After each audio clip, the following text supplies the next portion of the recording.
Hello and welcome to my channel. Today I'm going to be doing something a little different from my cat and song videos, and I'm going to be cooking. Now, that isn't actually too strange for me. If you know me, you know I like to cook, I like to bake. But today I'm going to be doing the mystery box cooking challenge. So what I'm going to do, I'm going to have a random number generator here, and then I'm going to pick from the list here because I live alone. There's no one else here. I can't very well go out and have someone else come here to pick ingredients for me. I tried sending the list to my mom. She picked out ingredients for me and she went way too easy on me. I did the video, but it turned out really well, but it was too easy. So I'm going to try again. I already picked the protein yesterday. I did it the same way with the random number generator, but all my things are frozen, so I made sure that I had plenty of time to make sure it came up to temp properly. So I'm going to get right into this. Anything that is an optional heading, because I have them separated into a few different sections. Anything that's optional, I'm going to flip a coin and see if I'm going to be doing it. So I'm going to start with a secondary protein. And it is heads. So I'm going to start with that. That is numbers 16 through 30. Generate, and I got 24. That is Colby Jack. Let's see.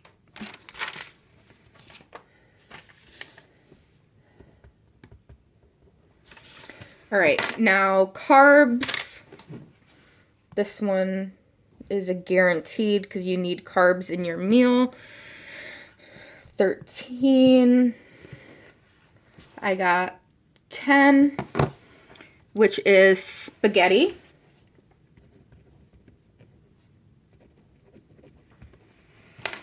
For veggies, I've got 15 through 32. I got 20, which is sauerkraut. So that'll be an odd one out.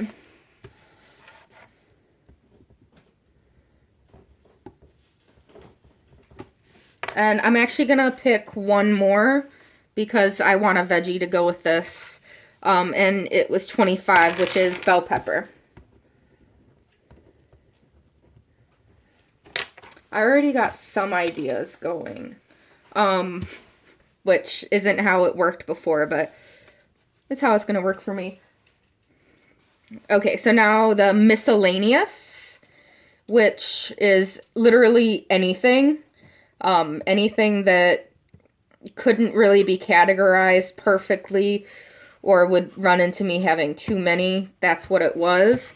So I got 17, which is lemon juice.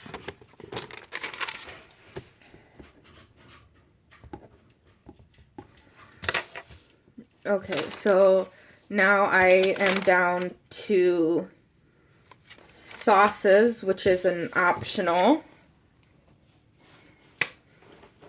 I got heads. So sauces 1 through 26.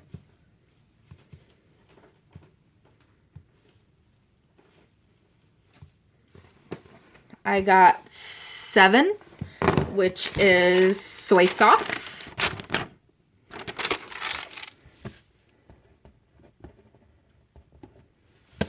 And then the last one is spices, which is 1 through 22. I have to flip and see if I have to have a set spice.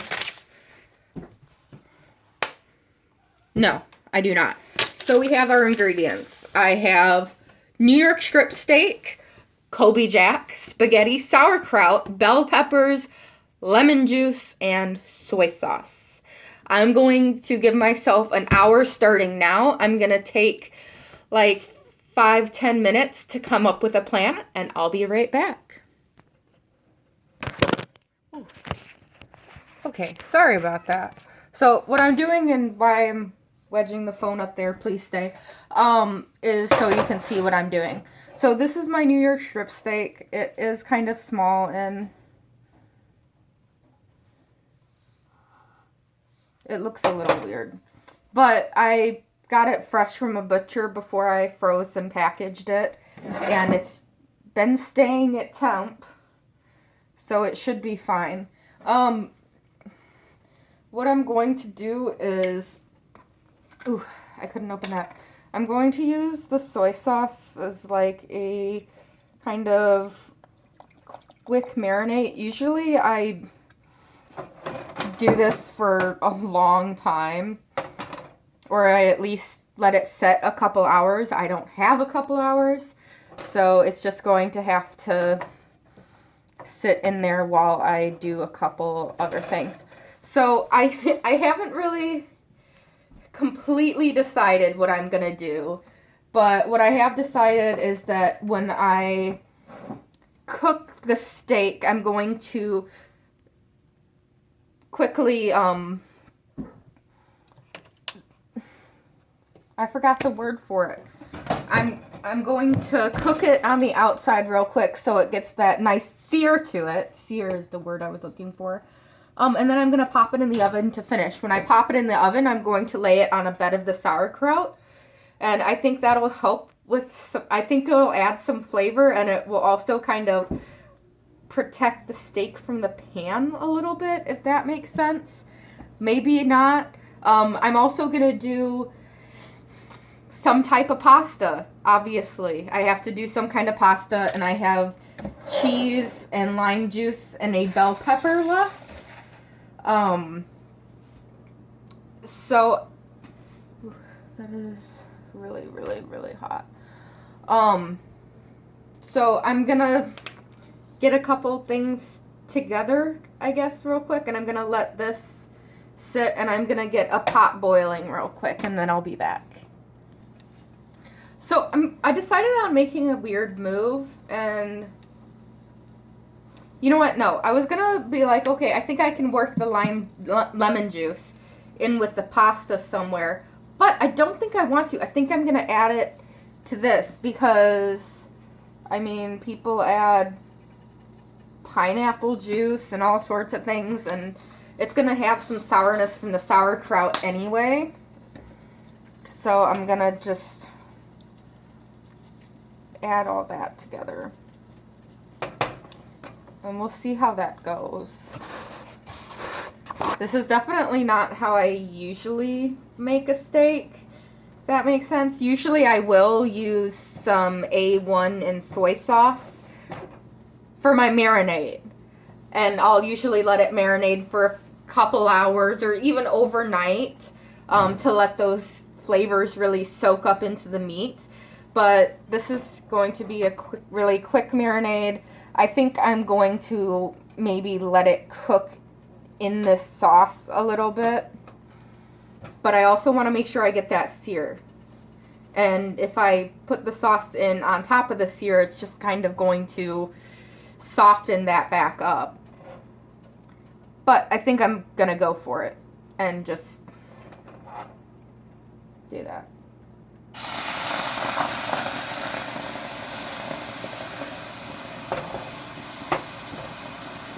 My pan was too hot. That is like already burning.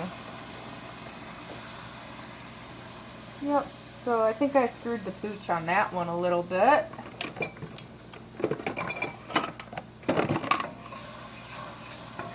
Actually, it doesn't really look burnt, surprisingly.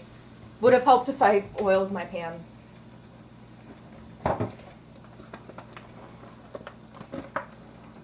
Usually I use olive oil, but that was also a lot of oil.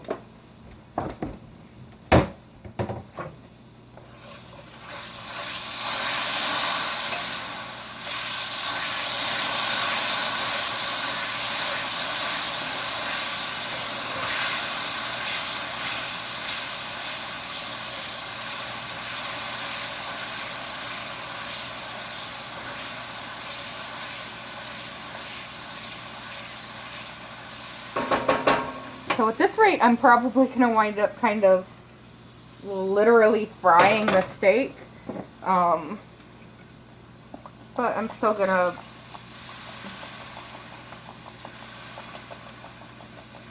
want to kind of stay true to the flavors I'm working with. Oh, I should have used sesame oil. I have sesame oil. Honestly though, that was a lot. I don't honestly know quite what I'm doing here. And I'm going to wind up boiling a steak, I guess.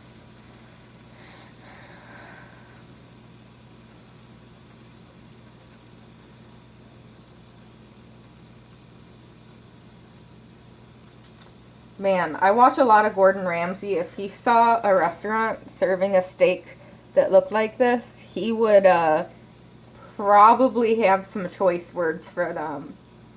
I don't know why it looks so bad, but I mean, it was a frozen steak. And he'd give them an earful about that, too. What I am going to do, since I used a low salt, soy sauce, and it's got lemon juice in it, I think I'm going to add a little bit of sugar. Get down now.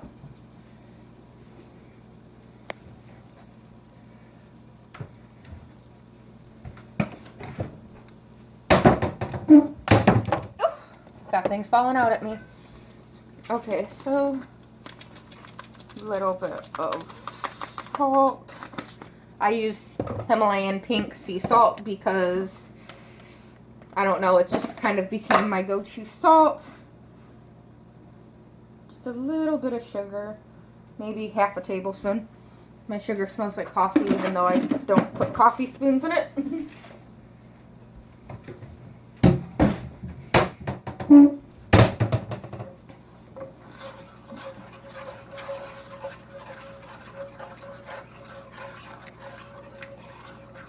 So honestly, the flavors that I have in this pan right now are very reminiscent of a vinaigrette. And it does kind of like, I am going a little Asian inspired with having the soy sauce and juice, salt. It makes me want to put a little bit of rice wine vinegar in this. Well, not rice wine vinegar, just rice vinegar. Just a little bit though, because this stuff is like stinky and smelly. And you do not need a lot of it. I mainly have it to make sushi rice. Okay, so I am going to go ahead. I hope this tastes okay. I'm going to go ahead and just put this in here in the liquid. And I'm going to let the liquid cook down. My pasta is almost ready to go in the pot. I'm going to make sure it doesn't cook all the way because you don't want pasta to cook all the way, especially since I'm going to be adding ingredients to it. I still don't know how I'm going to work in the Kobe Jack. I mean, peppers, pasta, they go really well together, but Kobe Jack. But I could, depending on how the steak turns out, I could literally like broil cheese on top of it. Now usually you want to use like a nice white cheese or an aged cheddar, maybe maybe even Parmesan or a nice stinky cheese. I think goes really well with meats and such. But that's not what we have right now. We have Kobe Jack. So I think, or a Swiss, that's what I was going to say. A Swiss. I think Swiss goes really, really well on steaks like this. I'm just hoping the flavor comes out, because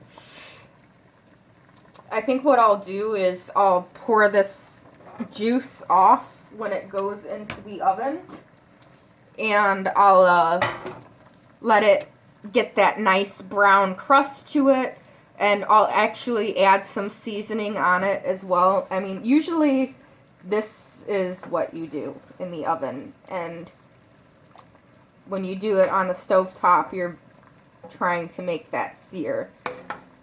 But actually, I think what I'll do, instead of transferring this, transferring the pan to the oven, I think I'll actually put it in this, which might be a mistake. I don't know. And how much time do I have? I have 43 minutes. And putting your hand over a steaming thing is not exactly the smartest. But I'm going to put this pasta in here.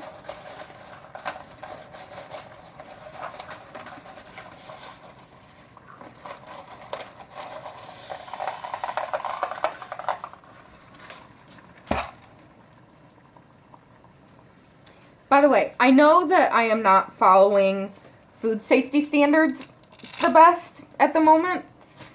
Usually I do. In fact, I'm quite knowledgeable about food safety. But it's just me in the house, and yeah, I've never really been too overly concerned about, I don't know, eating weird things. I'm going to put some of this meat tenderizer on here. And it is super tender right now. And that's partially because it's... Ooh, that was a bit much. Because it's not cooked. But we'll see if that soy sauce and lemon comes through it all. I hope it does.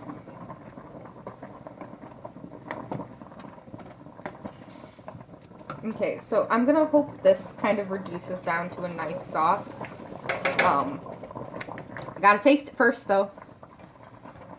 So this, oh right, I was gonna do it on the bed of sauerkraut. So I'm going to get some sauerkraut. I'm like all over the place here, man. Okay. Turn that down. Get some sauerkraut.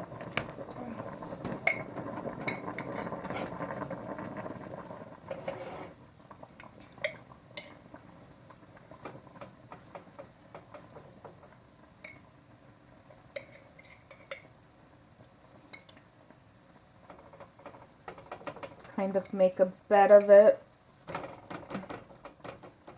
I know. So many different flavors going on here. Now, I've never claimed to be the most professional chef. I don't know. I guess I'm just not a very good absorber when it comes to information. And I require a lot of hands-on learning to learn techniques. And recipes are kind of my crutch. When I don't know what to do with ingredients or I'm at a loss, I'm like, you know what? Let me just find a recipe and I'll be fine. I can't find a recipe right now. That's part of this challenge.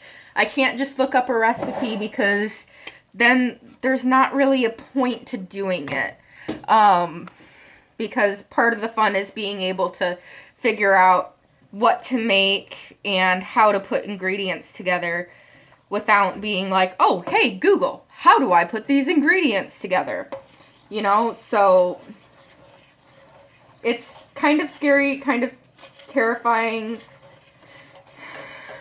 makes you a little nervous. So far we have about 40 minutes left.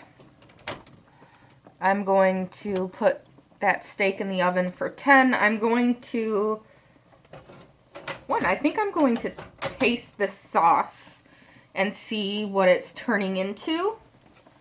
I might as well do that here with you guys. Now, I should be temping this because raw meat was on it, so you want to make sure that it's not just, you know, pure raw meat. And there is a lot of oil in this.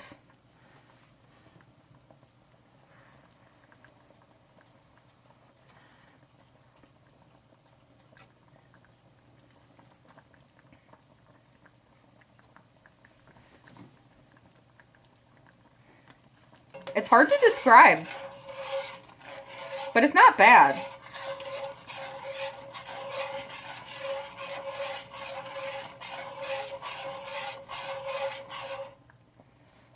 I think I'm going to add the peppers to this sauce.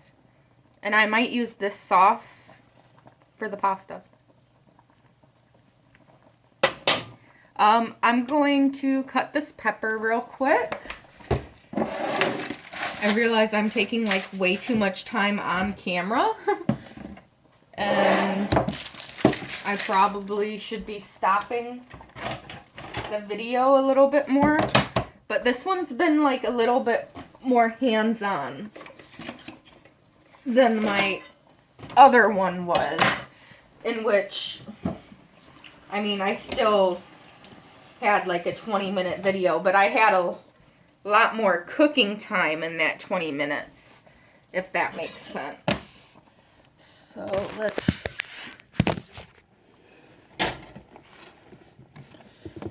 I know, I just touched my phone and then touched the pepper. Again, I'm not too worried about everything.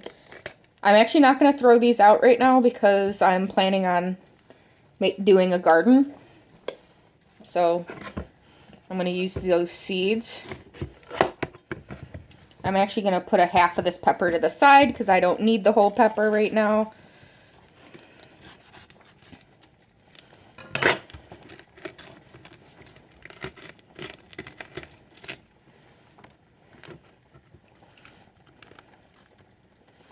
Okay, I'm gonna cut the butt off the pepper for now.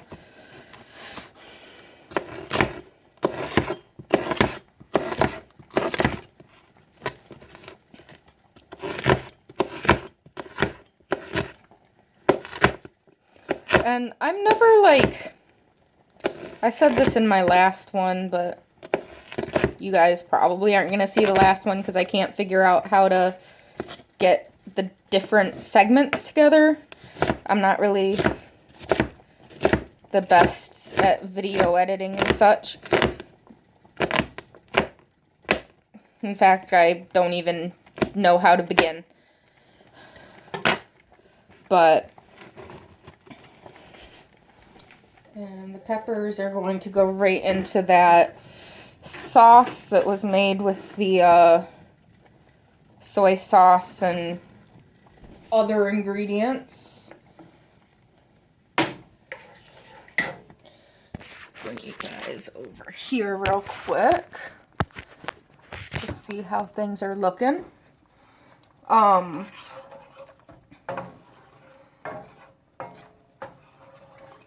Okay, I've got to check the pasta. Now, so many people will be like, oh, check the pasta, throw it against the wall. That doesn't work. If you throw it against the wall and it sticks, it is overdone. So, really the only way is to take a bite. And you probably can't see that. Maybe you can. You can see it's darker in the middle still, so it's not quite done. But what I'm actually going to do is I'm going to turn that off because I think I might finish cooking it in this.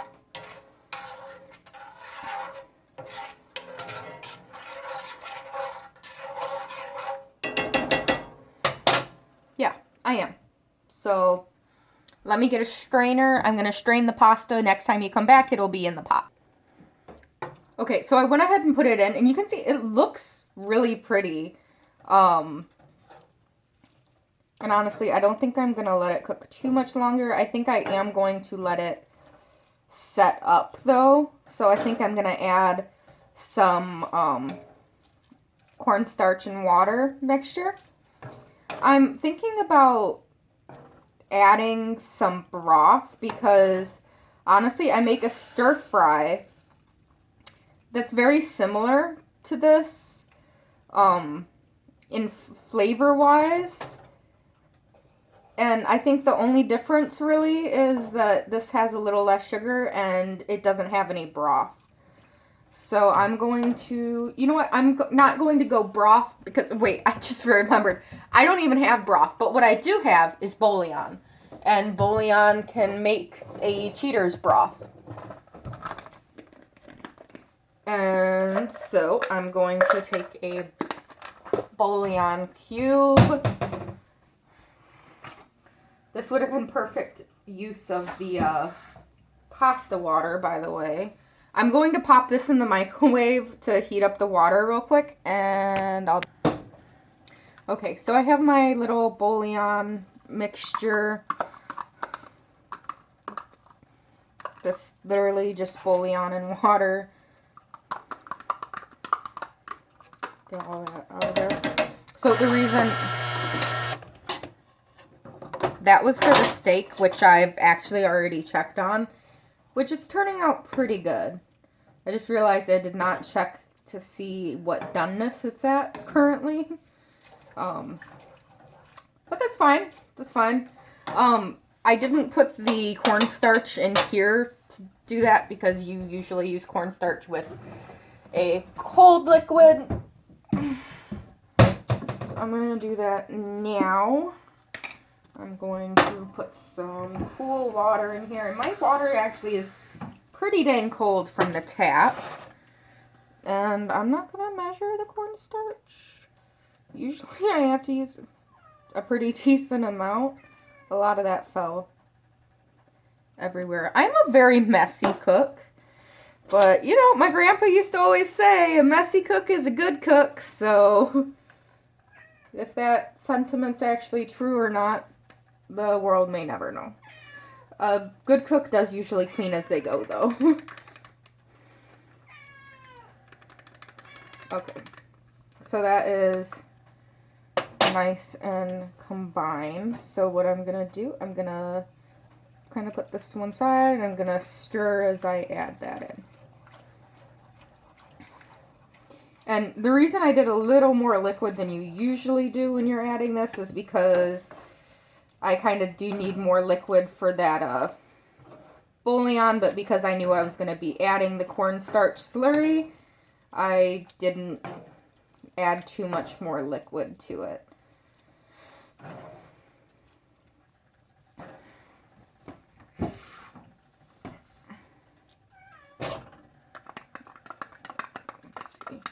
We're at almost a half-hour video here. Is there any ingredients I didn't use? No, I used them all.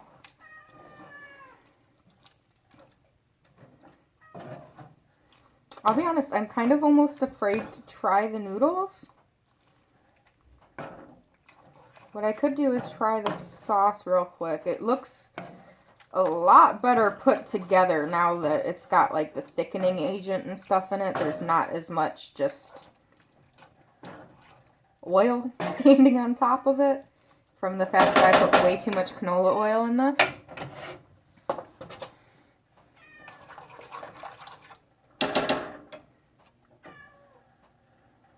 You can see maybe that it got quite a bit thicker.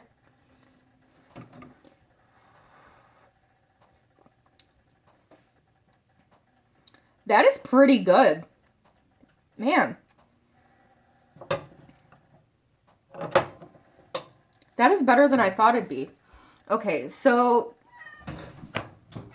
let me look at the steak real quick. It's got like, get back. So this is not very done right now, I don't think. But what I'm going to do is the ingredient that I haven't used yet is Colby Jack. And I am going to go ahead and melt the Colby Jack on top because, well, to be honest, I don't know what else to do with it. So I'm just going to melt it on top of the steak. Is that a cop-out? Heck yeah, it is. But I'm going to do it anyway. I'm just putting the cheese literally right on top of the steak. And I'm going to change the oven from bake to broil. Now mine heats up really, really fast. So it's not going to take long at all for it to broil. And we're still at 25 minutes. I do feel like we need maybe some more veggies. What I could do is I have multicolored peppers. I could put those in there. Or maybe a little bit of broccoli, but I feel like broccoli would be a little too much. Maybe I could put some onion in here. I have onion that's like frozen. I have a lot of freezer veggies. So maybe I'll pop some frozen onion in here real quick because they basically just need to thaw out. They don't really need to cook in it because when you freeze an onion, it gets soft anyways. So the only thing you get from cooking it is the excess sweetness, and there's plenty of sweetness in this already, but it will give it a different flavor. So I'll be back in a moment. I'm basically down to just kind of letting things finish. So I'll see you in a few minutes. I'm just showing that I'm actually doing it. So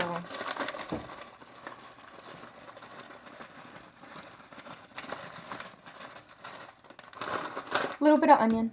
That's it. Okay, so I'm going to show this case point. It has been like 4 minutes since I turned the broiler on.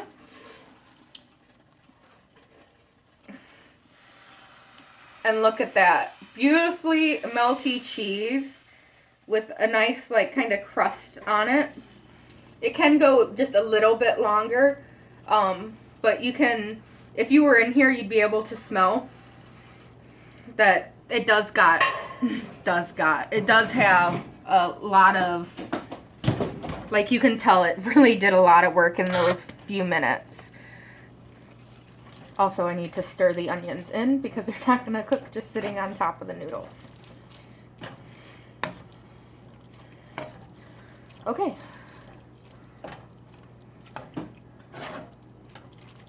Give me a minute.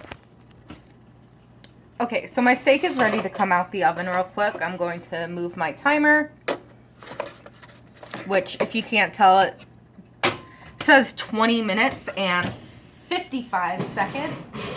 I'm going to take this out of here, which actually kind of smells because some of like the juices and stuff kind of caramelized and then burnt to the pan, which is always nice. But you know what? It happens. Gonna turn off the oven. All the burners are off except this one. One of the most important and often overlooked steps to cooking a steak is letting it rest. So I'm gonna let this rest for like 10 minutes while this finishes cooking. You don't have to necessarily do 10 minutes in all. 5 to 10 minutes is fine.